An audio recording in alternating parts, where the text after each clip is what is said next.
तो last lecture में हमने जिम्नोस्पर्म की डिटेल को स्टार्ट किया था। इंट्रोडक्टरी पार्ट हम कर चुके हैं, मेन प्लांट बॉडी को डिस्कस कर चुके हैं।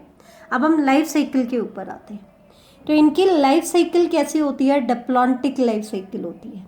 अब डिप्लॉन्टिक लाइफ साइकिल है, दैट मीन्स अपने लाइफ का ज़्यादातर टाइम ये किस में बिताते हैं बेटा? ये बिताते हैं डिप्लॉयड फेज में। That means main plant body इनकी कैसी होती है? स्पोरोफिटिक होती है, दैट मीन्स डिप्लॉयड होती है।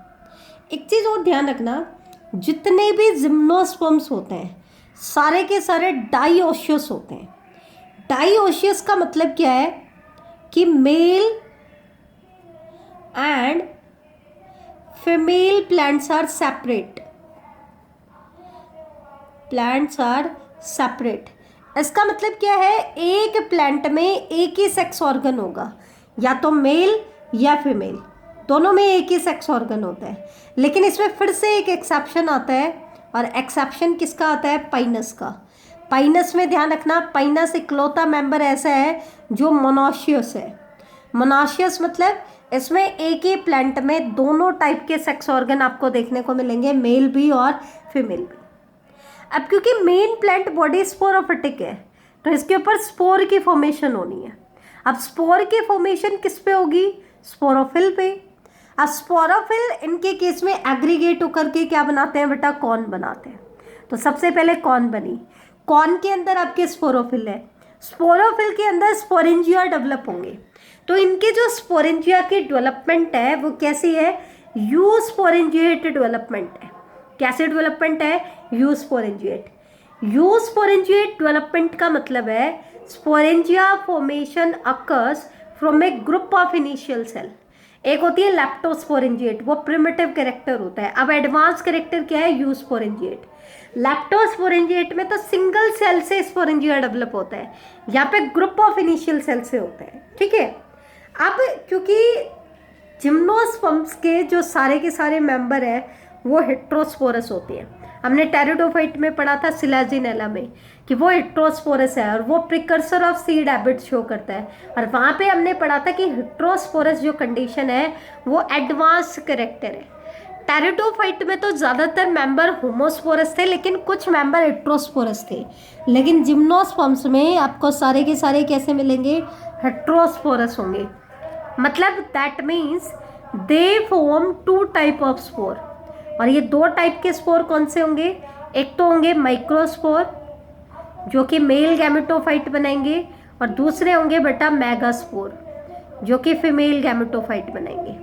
इसका मतलब माइक्रोस्पोर को तो हम कहते हैं मेल स्पोर, और मेगास्पोर को हम कहेंगे female spore.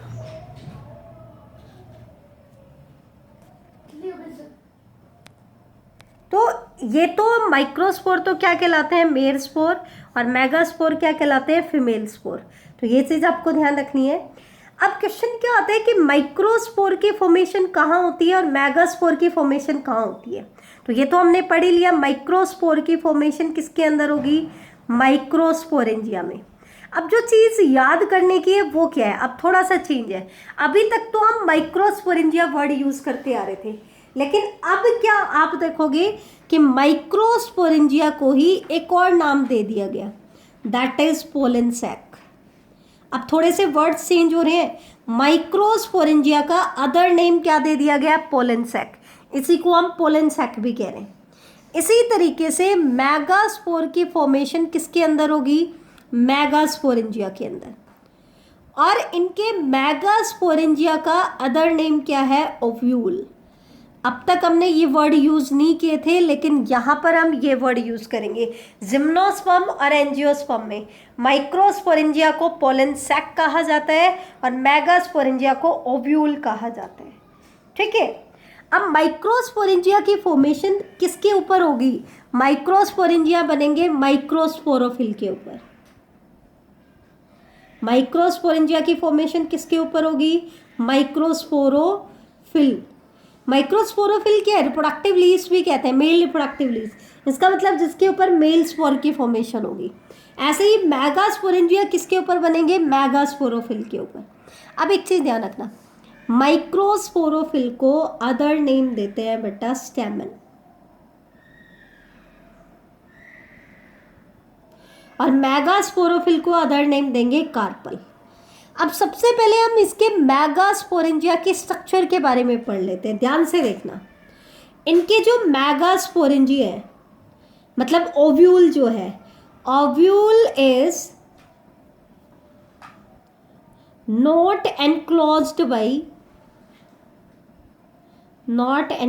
by ovary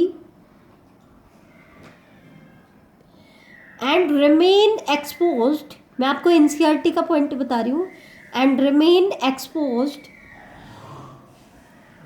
both before and after fertilization। इसका मतलब क्या है बेटा, इनका जो ओव्यूल होता है वो नेक्ड होता है, सीधा सीधा मतलब यही है।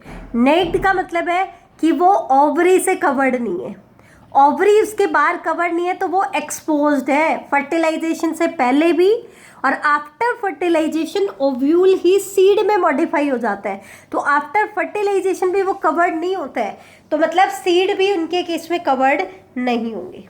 अब हम इस ओव्यूल की स्ट्रक्चर के बारे में बात करें तो जिम्नोस्पर्म्स में जो ओव्यूल होता है वो ऑर्थोट्रोपस होता है।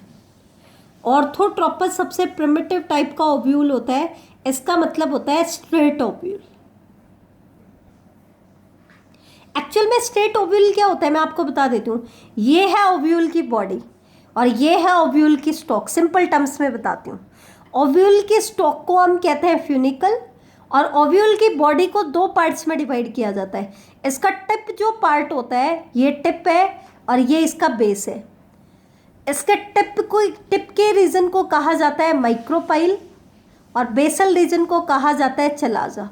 तो ऑर्थोट्रोपस ओव्यूल का मतलब क्या होता है, अगर माइक्रोपाइल, चलाजा और फ्यूनिकल तीनों स्ट्रेट लाइन में हो, किसमें हो, स्ट्रेट लाइन में, तो उसको ओव्यूल को हम कहते हैं स्ट्रेट ओव्यूल, मतलब ऑर्थोट्रोपस।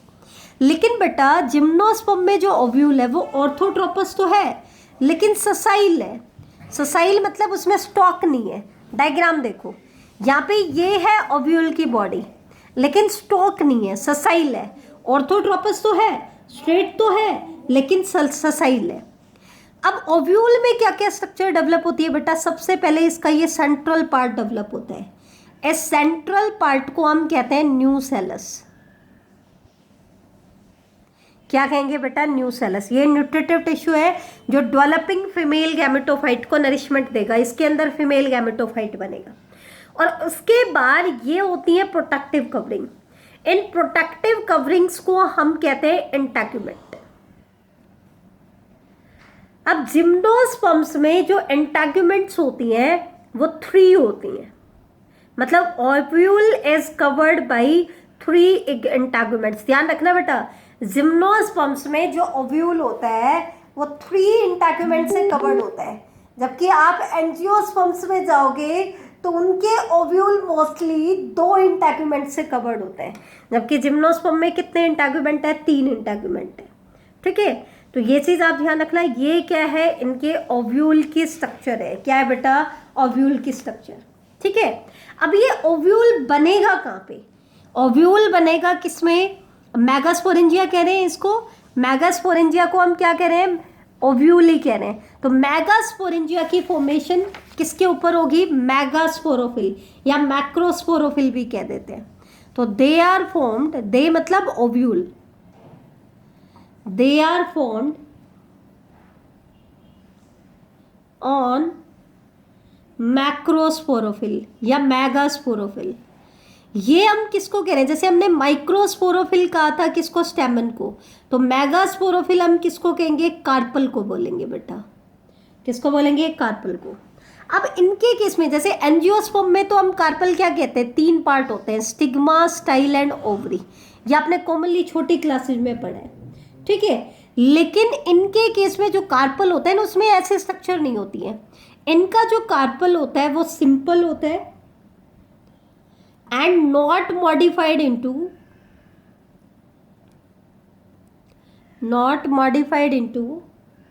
stigma, style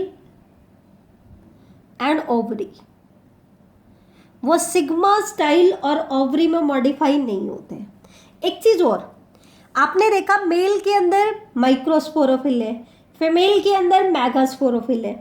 तो ये जो स्पोरोफिल होते हैं इनके केस में दे गेट्स एग्रीगेटेड, और एग्रीगेट होकर के ये डिस्टिंक्ट स्ट्रक्चर्स बना लेते हैं जिनको हम कहते हैं स्ट्रोबिलाई या कॉन। टेरिडोफाइट में सभी में स्ट्रोबिलाई या कॉन नहीं बन रही थी, लेकिन जिम्नोस्पर्म जर्नली क्या बनाते हैं, स्ट्रोबिलाई या कॉन बनाते हैं। अब क्योंकि ये डाइओशियस होते हैं तो मेल प्लांट में तो मेल कॉन बनेंगी और फीमेल प्लांट पे क्या बनेंगी, फीमेल कॉन। अब इनके भी कुछ अदर नेम दे दिए गए।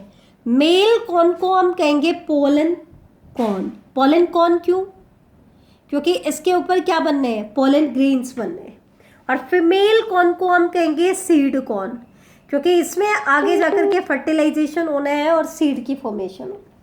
ठीक है, तो ये चीज़ आप ध्यान रखना। जर्नल इंट्रोडक्टिव पार्ट हमने कर लिया है, इससे आगे का हम कल की क्लास में डिस्कस करेंगे। थैंक यू बेटा।